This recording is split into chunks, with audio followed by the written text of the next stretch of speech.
spriedze Ukrainā nav mazinājusies. Kijevas valdība gan valsts austrumu reģionos izsludinājusi lieldienu pamieru un soli uzklausīt dažas separātistu prasības, ja tie pārtrauks nemierus. Ukrainas notikuma iespējā aktivizējas arī Latvijas krievvalodīgo radikālās organizācijas. Viens no divvalodības referenduma iniciatoriem, Aleksandrs Gapoņenko, izteicies, ka viņš Rīgā cer sarīkot Krievu Maidanu.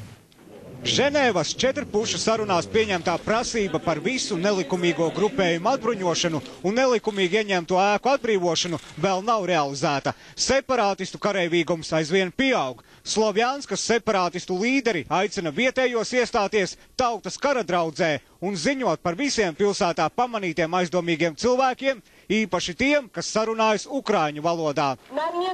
Mums šeit nav vajadzīgs ne labējais sektors, ne Nacionālā gvarde. Mēs ne ar vienu negrasāmies karot. Mēs gribam sarīkot miermīlīgu referendumu.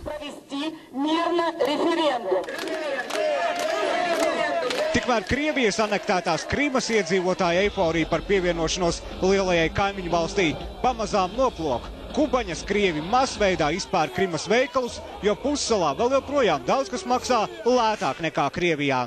Tikmēr Ukrainas valdība ir gatava piešķirt Krievu valodai oficiālās valodas statusu, bet reģioniem finanšu un ekonomisko autonomiju. Ukrainas valdība ir gatava veikt visaptverošu konstitucionālo reformu. Mēs palielināsim pilnvaras reģioniem un atbilstoši reformai tiks likvidētas apgabalu un rajonu valsts administrācijas. Reģionu vadītājus iedzīvotāji varēs ievēlēt paši. Mēs noteiksim oficiālu statusu Krievu valodai. Notikumi Ukrainā aizvien skaļāk atbalsojas Latvijā. Nepilsoņu kongress nākamnedēļ plāno rīkot koncertu krievalodīgo tiesību aizstāvībai. Viens no divvalodības referenduma organizatoriem, Aleksandrs Gapoņenko, to jau nodēvējis par Rīgas Maidanu. Viņa prāt notiek Krievu nācijas atkal apvienošanās. Gapoņenko savā Facebook profilā piebilda: paskatīsimies, uz ko ir gatavi Latvijas krievi. Šādi izteikumi ir izraisījuši arī Gapoņenko cīņu biedru neizpratni. Nepilsoņu kongresa vadība kategoriski norobežojas no tiem. Es varu apliecināt, ka nekāda Maidāna nebūs. Būs koncerts, kas ir saistīts ar to, ka tik tiešām Latvijai ir nepieciešamas pārmaiņas, tīpaši attiecībā uz nepilsoņiem un mazākumtautībām. Pagaidām ir iecerēts, ka nepilsoņu kongresa koncerts varētu notikt nākamā piekdien Esplanādē, taču neoficiāla informācija liecina, ka radušās problēmas ar pasākuma saskaņošanu Rīgas domē.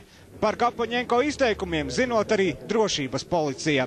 Guntis Meisters, Juris Bindars, TV3 ziņas. Baltijas valstis gatavojas mest izaicinājumu Kremļa īstenotajai